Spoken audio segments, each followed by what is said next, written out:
Lifestyles with Marty, our sixth series. I'm Marty here in Melbourne. Thank you wherever you are in the world for joining us. Now, I've got a very special guest, Rob Escott. Love the name. Ross is going to run through, and he's basically actor, singer, teacher, director, writer. Amazing story. So, what I'm going to do is we'll cross up to Sydney and I'd like to, first of all, play one of his songs, which I love, Sleeping on the Couch. And then we'll go into his album, Careful What You Wish For. So let's cross up the city. But I'll play this first, and then we'll join Rob on the other side.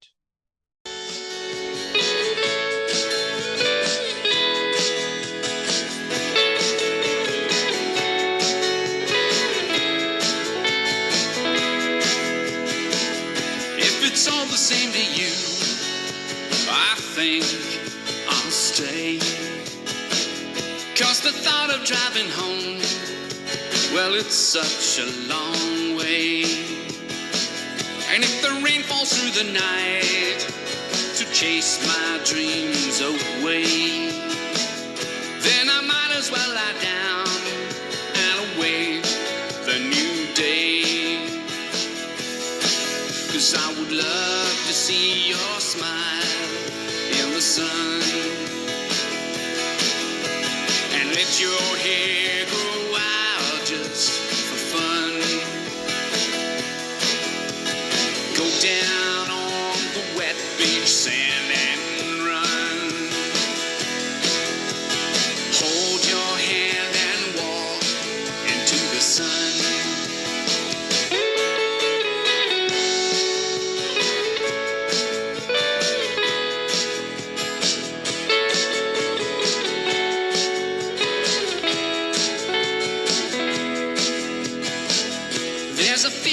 You get when you might have met someone, and you sort of might forget that you were going home. And now I don't want to make you do or say anything you might regret. I'll just stay out of your way. 'Cause I would love to see your smile in the sun, and let your hair go wild just for fun. Go down on the wet beach sand and run. Hold your hand and walk into the sun.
Rob, welcome to the show. It's a pleasure to have you on. It's always a pleasure to see you, pal, and I'm happy to be on your show. Oh, God. And we just listened to the song there, Sleeping on the Couch. And I want to go into your music, as I said on the intro. You've done so much. And even talking to you, I think it was yesterday or the day before, your passion for music and in all walks of it amazes me. I'm in awe of it. So I'm going to start out because I want to give you this. This is your story, not my story. I've got a big enough mouth. This is yours? So tell us about growing up, about your parents, and take it from there. What led you into your career? I mean, people have read your description, listened to the bio. So it's over to you, my friend. Well, I don't know.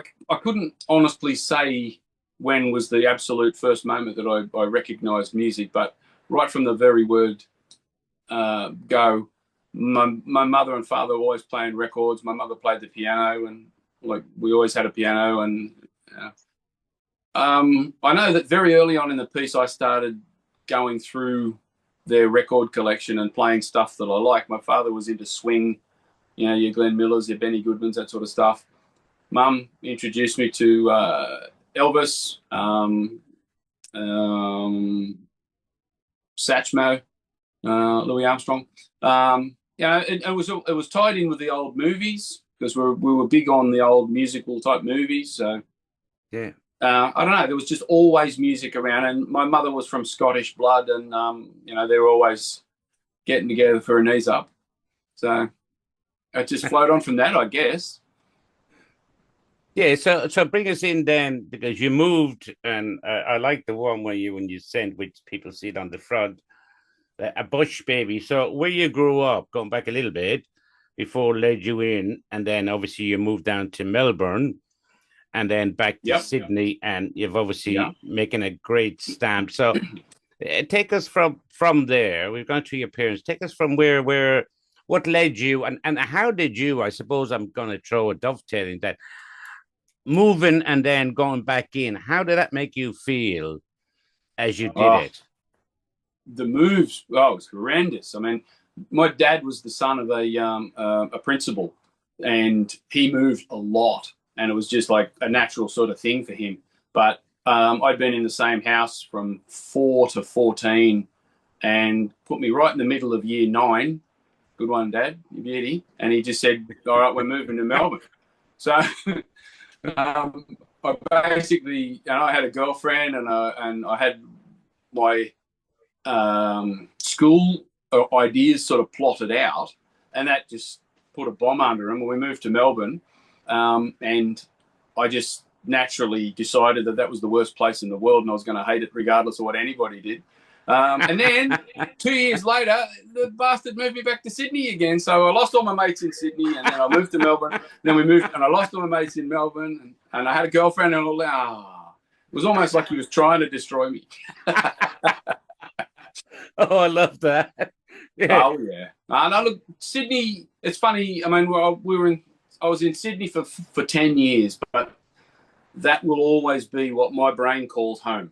The Eastwood house. Because I grew up in Eastwood, so and where I was, you know how a lot of schools you'll find within the vicinity of the school there's a lot of kids living.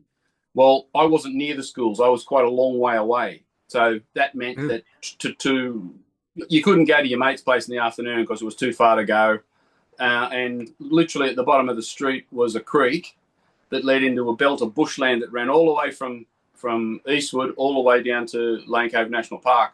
So that was my backyard. So rather than go to a mate's place, I just went into the bush. That was your playground. Oh my God, was it ever? Yeah, I could climb anything. I used to jump out of trees, and I was a mad animal, completely animal. As I said in the bio, that I used to say I didn't have a tail, but you could see where it should have gone. Yes, people read that on the front of it, and then, I want to go into a lot of, but you've done so much acting, singing, dancing, and then into theatre. But what really brought you into it? And you do say on the front of the bio, said that where you learned to play the guitar. But going into that, and I'd like to let you go with the flow and let you do it. And then I don't know how you had 3 beautiful daughters and had time to get married at the same time, as you said. So you just got to squeeze it in, mate. You just got to squeeze it in. Now, as I said in it, I always loved music, and I gravitated to stuff that had a bit of a rock and roll, as I call it, the steam train rhythm. Your early Elvis, your Johnny Cash's, those sorts of things. Yeah. Carl Perkins. I loved that sort of stuff, and I went looking for it. But I babysat some kids down the street once, and the lady didn't have any money, so she gave me an album that she got from one of those album plans. You know, people used to get record plan things, and it was an Alice Cooper album called "Goes to Hell," and a lot of people threw their hands up. Oh, Alice Cooper, demon, the demon. Man, I just loved it. I put the album on and I never took it back off. And within a very short time, I bought the Welcome to My Nightmare album, and it I don't know, it did something with music that I hadn't struck before. It was music, but it was also acting, and that really struck a chord with me. And funnily enough, up until that stage, I'd never sung a note. And then the move to Melbourne happened, and the move back from Melbourne happened. And one of the young ladies that we were knocking around with at roller skating in those days, I became really good friends with her, and she had a guitar. She showed me 3 or 4 chords that she knew, and I borrowed it for a month because I was going to go back down to Victoria to see my mates for Christmas holiday. And when I came back, the hook had sunk well and truly, and I was 19.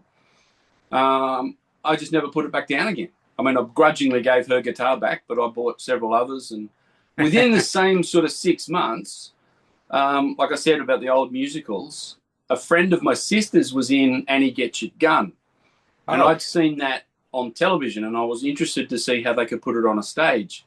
And I sat in the audience, and I was absolutely hooked. So the audition came up for Oliver. So I did possibly the world's worst audition, but I got in because I'd literally never sung a note loud. I used to mime to the songs, the records. So, yeah, it was terrible and nerve-wracking and horrifying, but I got in, and that was it. I took off. I was playing guitar, and I was learning to act and sing on stage, just taking the whole music thing to a different direction. As soon as I started to play guitar, my dad wanted me to get classical lessons, typical of Dad, which I didn't like, but I learnt immediately, that's an A minor and that's an E minor, and as soon as I did that, I started to write songs. They weren't very good, but you got to start somewhere. You said there about playing in Oliver, and you said that you like to sing. I played in Oliver back in vocational school, and you know what my thing was? My friend was front of stage doing the singing. I was one of those little traveler ones dressed up. I didn't get any words. No, well, that's it, mate. You got to earn your words, pal. You got to earn your words. That's it. That's same story. I had a ball. I mean, in the background with all the background people, that's where all the fun is because there's no stress. Yes. No, it was wonderful. It was really good. And it taught me all sorts of good things that I could use later on in life, you know, like how to be on stage, how to be in front of people, and not to be worried about it at all. So that was good because I ended up, a long time later, I ended up writing plays and musicals and, in fact, teaching acting. So it's all grist for the mill, I suppose. And the thing is with that is, like, where I'm going back a little bit, as you said about your mother played the piano, but when did you find comfort, or I'm going to throw you in the second one, is to get to that level, and we haven't even moved on, this is only the start, is what was your worst time and what was your best time? As far as what? As in your career, as in, you know, you obviously had to work. You didn't just get what you earned. You don't get to screenwrite plays and do. Oh, no. Well, all of it was a passion thing. It was just hobbies. I was driving around all day as a sales rep in my car. Or early in the piece, I was a mechanic, but don't tell anybody that. I'm not fixing your car. But yeah, you just do what you do for enjoyment. You know, like a good friend of mine, Paul, he and I used to jam, and another mate, Murray, we'd jam every Wednesday night and every Sunday night until 2 a.m. I don't know how we survived, but we did it. It was just fun. You never really thought it would be any more than just fun. It'd be good if we can get some gigs, but we're just enjoying ourselves. It was a hobby. It was always a hobby. And I don't know, it was the hobby. You know, I was never into sports along those sort of lines. It was just if I had 5 minutes spare, I'd pick the guitar up and have a play. So that's all it was. Yeah. So it was some time before I figured out that I could probably do it a little bit better. We're just losing your signal there, Rob. The producer there, Joe, can you fix? We lost the signal there. We're back on. Okay, that, so mate? now, Rob, moving a little forward as we were saying, tell me a little bit more about your. And I'm fascinated with your music. I've said this to you before. Well, yesterday, I've listened to your album. And I've listened to that a couple of times, and there's a story within everything you write. Because as the audience doesn't know this, just so they know, it's on a cover. This is original music, which is on the front of this. Is what inspires you is the word, because I've listened to it and I can find different things out of it. Going back to prior to me even taking up the guitar and hitting the stage with the musicals and things, I always had a feeling like I wanted to not, I suppose, tell a story. I suppose it's in essence, but I didn't know which direction to run. Like I'd get an idea that as a young kid, it'd be like, that'd make a great movie, or that'd make a book, or that'd make a song, but I was always a bit scattergun. I never had a real actual direction to point anything. So with the musicals starting and the guitar starting all at the same time, I suppose I was allowed to see the possible where a story could take something. Mm. And I mean, even the first, like Oliver, the first musical I'd ever done, I'd been on stage for all of about a month in my entire life, and I remember sidling up to the director and saying, "If you do this, that can happen." "Oh yeah, that's a good idea." So luckily I didn't get sharp, smart ass. But yeah, right from the word go, I was thinking about where the story could head.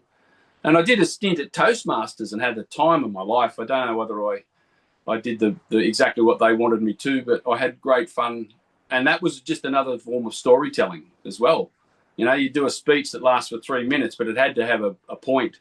So I think with the music, the musicals, the Toastmasters thing, the writing of songs, everything in my mind, it needed to have a story. Otherwise, there was no real point to it. And can I ask the question? Is because you've got the amazing band, all of you guys together. Is the stories direct come from you, or is it a combination? No, it's a bit Barry Manilow. So I write the songs. I will write the song generally, and then I present it to Josh, the lead guitarist. I'll take a song to Josh and I'll say, we need to figure out what we're going to do, how many choruses, where we're going to put the lead break, if it in fact has a lead break, and his inspirations will take it to a bit of a different level. Then we'll get Jake involved on the drums, and he sees things. He's only a young bloke, but he sees things with an older head as well. And can you just tell the people that are going to be looking? Sorry to interrupt you, Rob. Can you just tell the people the full names of the guys, the band? Absolutely, because this goes out on audio podcast as well as video podcast. Of course, the lead guitarist is Josh Frith, incredibly talented young man, Frith, and Jake Byers is the drummer. He's a sound engineer, and he was doing sound for a previous band that I had, and we decided we'd do a little bit of recording with him, and he went, "I like these songs." I said, "All I need is a drummer," and he said, "I can play the drums." And whether careful what you wish for, because you say things like that in front of me and you get sucked into a vortex of madness, and here we are. It's been fun right from the word go. From the first time we the three of us sat together in this room, Jake got on his drums. From the first thump of the drum and the guitars together, it was what was meant to be. It really felt good, which is a nice feeling. So, where did you come up with the band name Jacob's Warning? Jacob's Warning. Yes. Where does that come from? I'm curious about that. The previous band that I had Josh playing guitar. I played the lead guitar, and it just wasn't going where I wanted it to go. It was just uncomfortable. It just wasn't gelling properly. There was a little bit of friction starting to show up, and I wasn't enjoying it. So rather than come across as an idiot and kick anybody out of the band, I thought, you know what? I'll squash the band. Josh was in another band with members of that band as well, and it was worse. He was having a really bad time in that. And I just said to him one day, it's not meant to be like this. We're supposed to be having fun. It's not meant to be a hardship. So being the literary tosser that I am, I said, as Jacob Marley's ghost came to Mr. Scrooge and said to him, you've got to have a good time, you've got to be happier, you've got to be engaging in life, or you'll be dragging chains around for the rest of eternity. So I thought, right, okay, you know what? We're going to call this Jacob's Warning to remind us that we should be having fun doing it. Wow. That is very, very positive, Rob. I love that. I really do. That's where it came from. I think people will. So it's nice to have a serious reason for a name, eh? Yeah, but you know what? A serious name would have really good meaning, and you articulated that lovely. Absolutely. Yeah. And I'm not even condemning everybody else in the other bands or whatever. And there's a reason that I'm 62 and I'm jamming with a couple of young guys in their 20s. And we're making an album now is because I've jammed with some really good players in my life and some great guys, and it's worked nicely, but it never quite 100% gelled, and this particular trio that we're in at the moment, right from the word go, screamed recording. This has to happen. People have to hear this. Whereas up until then, it was like, wouldn't it be nice if, but this is another step forward. You actually knew it was going to happen, didn't you? To do the recording. From the moment we jammed, yeah. The original intention was to record just so that we had a record of what we were doing at the time. We'll record these songs just so that we've got it. And as soon as we started recording the songs, Jake went, do that again, but we'll do it properly. And I'm blessed because both Jake and Josh are really finicky. If there's a problem, they will hammer it until it's right. So I just sit back and let it all happen. So it's good. It's been a real exercise. It's been fabulous. And now tell me a little bit about your personal life. You're married. God, how long have you been married for? It's just shy of an eternity, I think. I mean, 30 years. You better get this right or you're in trouble. I'm always in trouble. Only the depth varies. No, Belinda is my wife, and I'm very pleased about that fact, and she puts up with a lot. Yeah, I could imagine. And I've got 3 beautiful daughters, as we stated before. Yes. So shout out to them. So there's hello to Did my you mention eldest. The girls' names already? Just about to say, my eldest her name is India. She is pregnant, so I'm about to become a grandfather. And India.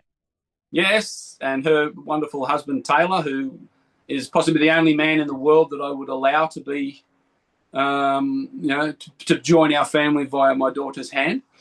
The middle daughter's name is Piper, and the youngest one is Mackenzie. What was the last one? Mackenzie. Yes. Love the names. There you go. Well, that was the only thing that I was allowed to do. I was allowed to name any girls that we weren't likely to have, because I was like the eldest son of an eldest son of an eldest son and back into history. And so they thought, well, we're not going to have any girls, so we can't stuff that up. I'll leave it to him. So I said, okay. And you said about your beautiful daughters, yep, which comes up on the front, is they're also into the music. And I just want to chuck in there, your wife, is she into the music? Or she tolerates you? Which? My wife loves music, but the stuff that she likes to listen to, which is fair enough. But she was a dancer, and in fact, she was a dancer all her life. So she comes at music from a dancer's point of view, where a musician will count 1, 2, 3, 4. Well, dancers count 5, 6, 7, 8. So they were meant to be together. But anyway, so she's a dancer. And, some people are obsessed with words and the story, and some people aren't. She listens to the song and goes, that's a good one. I like that. Yeah, whatever keeps you happy type of thing. But doesn't mean she doesn't love her music, that's for sure. Yeah. India she's an actress more than a musician. She's been in a couple of my plays and done really well, and she's used all those skills in her work career, which is going really nicely.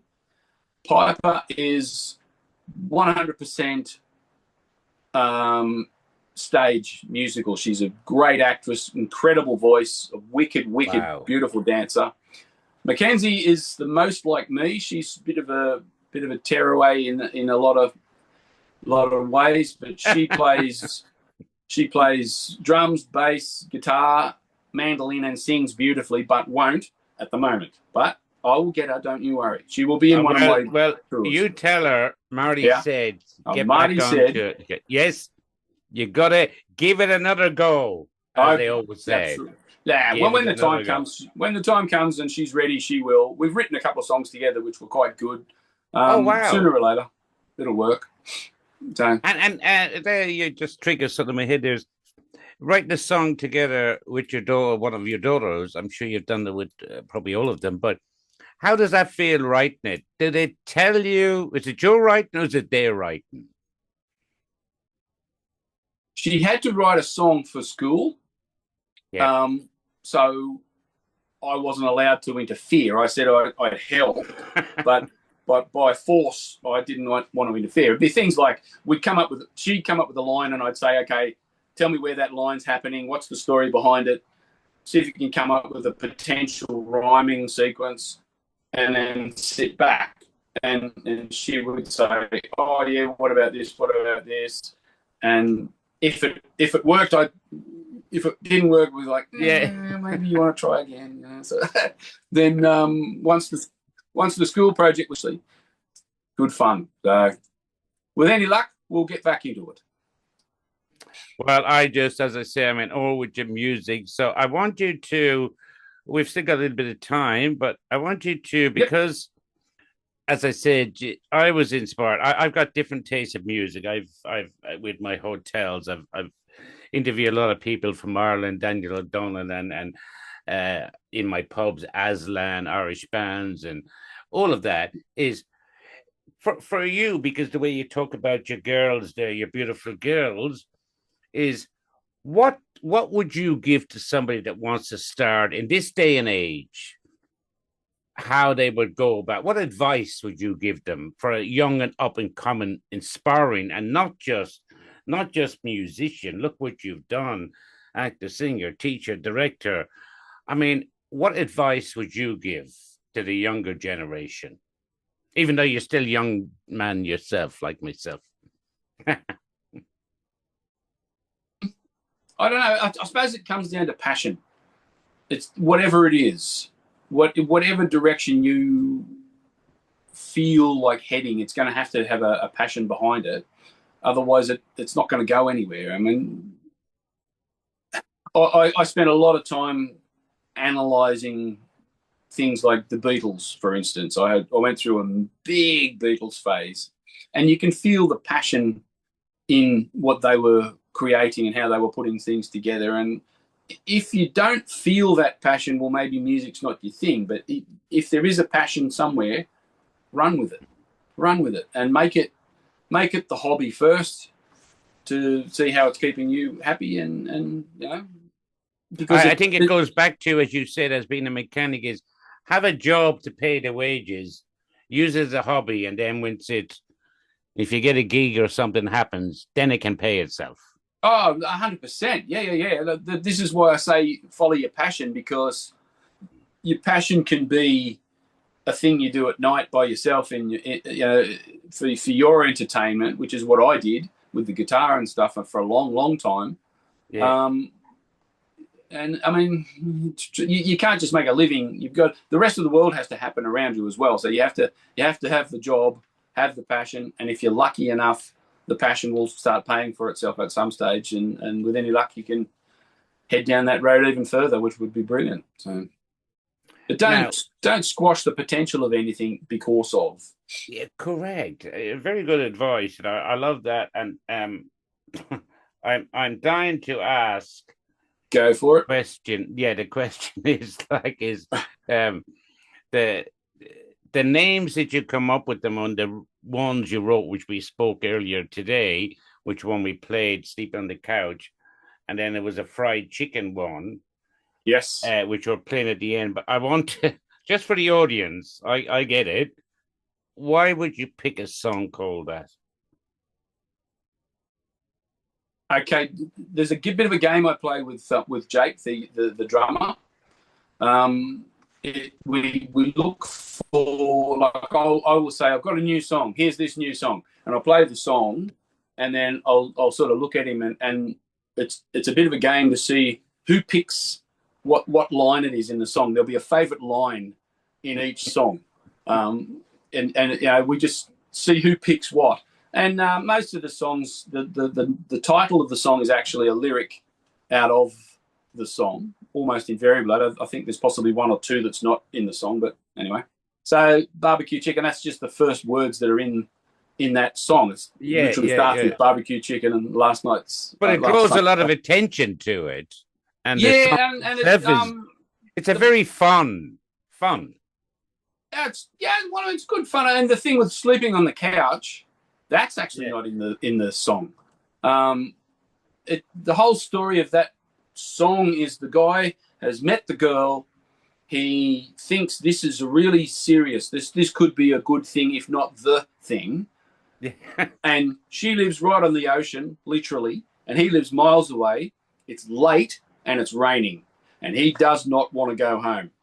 But what he doesn't want to do is put the acid on the woman to say, move over, I'm sleeping the night, because he doesn't want to rock the boat on what is potentially a really good relationship possibility. So he basically says, with your permission, I'd like to stay because I want to be with you first thing in the morning, like to see the sunrise. Yeah. But I'm going to sleep on the couch. You sleep in your bedroom. Everybody's safe. Everybody's happy if that's cool with you. So he's been very edgy about where he puts his feet because he doesn't want to rock the boat. But he doesn't necessarily want to go home either. Well, I think the audience just heard that one at the start. I think it's absolutely brilliant. That's why I had to let them know all over the world what it meant. Why I asked that. Now, well, in that song, just before we bounce on, in that song, the first verse is him talking to himself about how, I don't really want to go home. This looks really good. In the second verse, it's him saying to her, this looks pretty interesting. I don't want to upset anybody. And in the middle eight, which is at the end of the song, go figure, it's him saying, I'm going to sleep out here. You sleep in there. I'll see you in the morning. I don't want to rock the boat. So that's what I was shooting for. Put it that way. Well, I think you achieved that very clearly. Thank you, sir. And I really mean it, that people have to, and you'll see it all pop up. But for the audio podcast, this goes out on Spotify. How do people from all over the world, how they listen to your music? We will obviously put it up, the connections, but for the audios, where do we find you? Well, the miracle who is Jake, our drummer sound man, he also has some arcane ability to be able to put things in places, and he got us it's on Spotify, Amazon, Apple, TikTok, Facebook, every other thing you can possibly think of, including YouTube. So if you put in the name Jacob's Warning Band, like if you put in Jacob's Warning, you come up with all sorts of bizarre things, including a lot of biblical references, which I hadn't counted on, but anyway. So if you put in Jacob's Warning Band, it'll pop. And now that the album is out, Jacob's Warning, and the album is called Careful What You Wish For. And if you put those two together, you'll find it everywhere. Okay, before we finish up, we're running out of time, but can you tell me the album, where did you come up with that name also? It was purely because when we first started to record, and Jake was literally playing the sound man. Okay, ready, and 1, 2, 3, go, and he'd replay it. And he finished one of the songs, and he leant back and he said, "These songs are really good." And I said, "All I need is a drummer." And he said, "I can play the drums." And I pointed at him, and I said, "Careful what you wish for." So that's why we're calling it that. Because the second he opened his mouth, he got sucked into the band. Isn't that brilliant? See what I mean? And I really encourage my audience here in Australia, New Zealand, all over the world to listen to, which I have done, listen to the album. And I believe, I mean, my personal point of view after listening to it twice is you will pick stories in there that will relate to different people from all walks of life. Or that's part of their absolutely history. To be hoped, for sure. My dream gig would be if I got to play in a room full of people who really listen to the lyrics. And I'd love someone to come up after a gig and say, "Why did he do that? Why didn't he do whatever in the song?" You know, that would be the dream for me, is to sit and talk about the potential of what happened in the story. That would be fantastic. You know what? You triggered it. I think that's absolutely brilliant what you just said. Because, and I could say to you is the next time I'm up in Sydney and we catch up and you're playing at a gig, I would come on and we'll do a live podcast and I'll interview you up there on one of your gigs. Because I think what you've done, and I keep going about your music, but everything else, like singing, teaching, which I love this part, if you don't mind, before we finish, is I want to bring in, you taught people in the theatre of all ages, young and old. Yeah. Absolutely. How was that? And what inspired you to do that? It's probably an extension. I mean, in musicals, I ended up doing all I really wanted to do. I got a lead part. I did the lead in Oklahoma. And after that, I played Captain Hook in Peter Pan. And then I managed to put on a musical that I'd written. And accidentally I ended up playing a lead in that because one of the lead guys got hurt.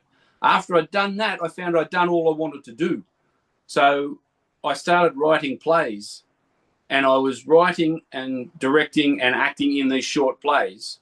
And that was a whole series of things I wanted to do as well. So by the end of that, I was just enjoying the writing process, and a bunch of young people, friends of my daughter's, were interested in dancing and things, and I got asked to do an acting course thing for a lady near my house as part of her dance training, and I had a ball, and the kids, even more importantly, loved it. So I started writing little plays for the kids to be in, and then I used them as acting classes, and it was the most rewarding bloody thing in the world to see. Like, this one kid came to me and he said, "I don't want to do any Shakespeare. I hate Shakespeare school. I hate it. It's terrible." Right. He showed up one night and everybody else was busy that day, so it was just him and I. I handed him a piece of Shakespeare and he went, "I told you it." So we went through it line by line, and by the end of it, he was so excited he couldn't sit down. The power of potential of speech and storytelling. Doesn't matter who it comes from or where it is. And to see kids taking that and being able to use that later, you know, if they go to a job interview and they spend the whole interview like this, or they look at people in the eye and they're engaged and animated, so it's just acting. And so it's just so much fun. Wow. And mate, I want to see you at a gig for sure. That'd be fabulous. No, I will absolutely. I'll have Joe there, my right-hand man there. But Yep. I want to finish up one question that was playing on my mind is, yes, sir. After you've done this, what's your next? And maybe I'm wrong. Are you going to write a book? I've already written a kid's book, but I haven't. No, I meant your life story book. Oh, I could. I'm just full of because enough. there's so much in there. We've been on for 40 minutes. I couldn't fit everything into this story. And I want people to listen to your music and the great band, but I really want them to listen to your new LP. And at the end of the shows, it's absolutely amazing. And I'm sure you're going to send me a signed copy of it. Oh, look, 100%. I tell you what, if I can get a signed copy and it's worthwhile, I will bring it to you. The guys say to me all the time, I'll write a song that's like, what? And they say, where does this come from? And I always say, I've got a head full of crap, and every now and then some of it bubbles out. and what's your hobby like away from all of it? What do you enjoy doing? What's your passion? Well, music is obviously the main thing, and I suppose but music aside from that, when you have to switch off. I'm a mountain biker, and I'm a wood carver, and I do a bit of calligraphy. I'm a man completely out of time. I had a lot of fun for a while sword fighting. Even that was brilliant. I joined a sword fighting group. That was fun. But I want to get amongst it, pal. Let me get amongst, and obviously, and what's this?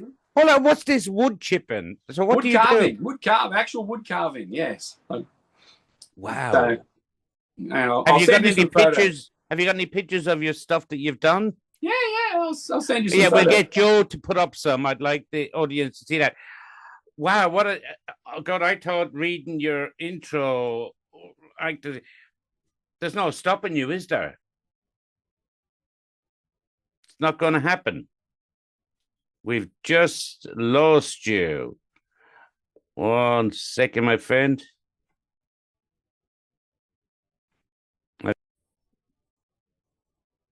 Well, Rob, now we have to finish up the show, and I could talk to you for another 2 hours. I've really enjoyed this. I've really enjoyed this. We could go on and on for hours. We could. We might do part 2, and I do apologize that some of the freeze frames on this podcast, but you can hear it clearly, and Rob's is clear now. Now, Rob, tell us what we're finishing off now. I know we're going to be playing, or we're going to be putting up some pictures of your family and pictures that you've got, a little collage, and then we're going to be playing the music. What song are we finishing off? And before, tell us the name and tell me why. I know what it is. I want the audience to know and what this song is, and why you wrote it. All right, the finishing song is called Barbecue Chicken, and it's what I call my inner city depression song. I've never lived in the inner city, and I'm not depressed, so I don't know where it came from, but it's just a guy who is at the wrong end of it at the moment. He's not having a good time, so everything points to him as being a bit of a loser. So he's the song. It starts off with him in a chicken shop. He's waiting for his chicken dinner to be cooked, and he grabs a newspaper off the table and has a look to thought, I'll read the newspaper while I'm waiting, and it's last week's newspaper. So even the newspaper's useless. So he gets his chicken, goes home, and it's just all depressing. Everything about it is depressing, except for Josh's incredible lead break. That's the most beautiful Telecaster-inspired lead break I've ever heard in my life. It's just a guy who lives by himself, and he's got no real prospects. He even leaves his phone at home because nobody's going to ring him. And it says each line is a little bit more depressing, and he's at the end of it. If you listen carefully, at the end of the song, there's accordion, and in my head, in the house next door is some Italians, and they go out into the backyard and have their dinner out in the backyard, and he plays accordion, and they have a really good time. And if you zoom over the fence, he's sitting there by himself with a cup of coffee, and that's as far as he's going to get.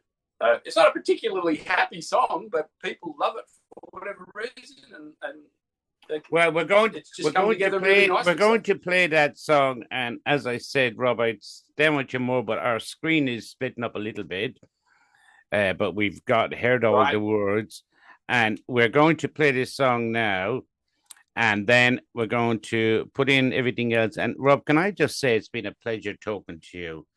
And we'll stay in touch. I'm looking forward to next time I'm up in Sydney or you're down here, we will catch up and we'll follow up in this podcast. I think there's a lot more, but people can look at this. Rob, thank you very much.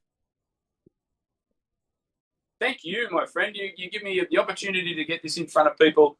And if those people want to ask me questions, they're more than welcome to get in touch and or write something at the bottom of a YouTube or whatever it is. And just any questions, I'm happy to talk about. I'll talk about lyrics until the cows come home. Well, no problem. I thank you, and I thank you. And the thing is, we'll put up Rob's, and you've heard it. You can put up Rob's and look at the end, and you can go on to us on Spotify and Moral Injury, our other channel, moralinjuryinternational.com, or follow us on Life Stories. And I want to thank our audience here, and thank you, especially Rob. Thank our audience here and all over the world, and follow us on Facebook, Spotify, and all our social medias. And until the next time, have a listen to Rob here and some of his photographs. Rob, thank you. Thank you to you and to Joe and to all the people listening. Next time. Thank you very much. Okay, guys, we'll see you.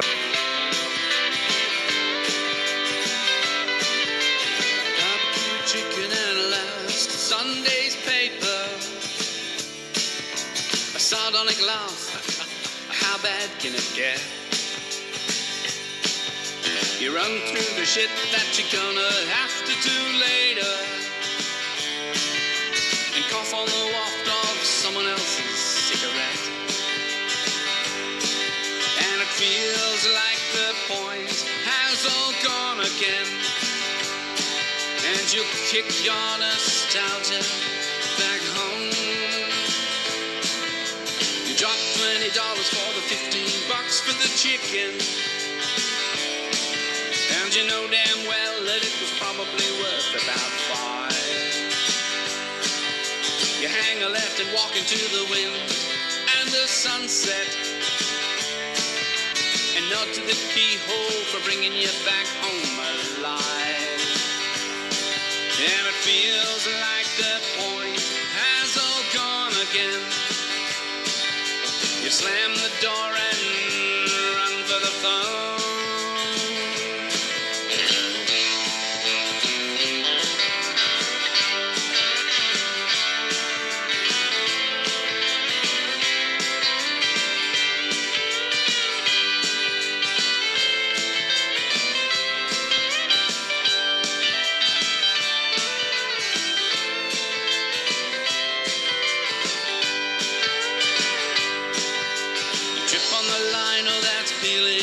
In the kitchen and laugh at the thought of an old newspaper beneath. You listen to the traffic and the ticking of the clock on the mantle. It's all just part of the ambience. Yeah, that's the beneath. And it feels like the point has all gone again. The reflection in the micro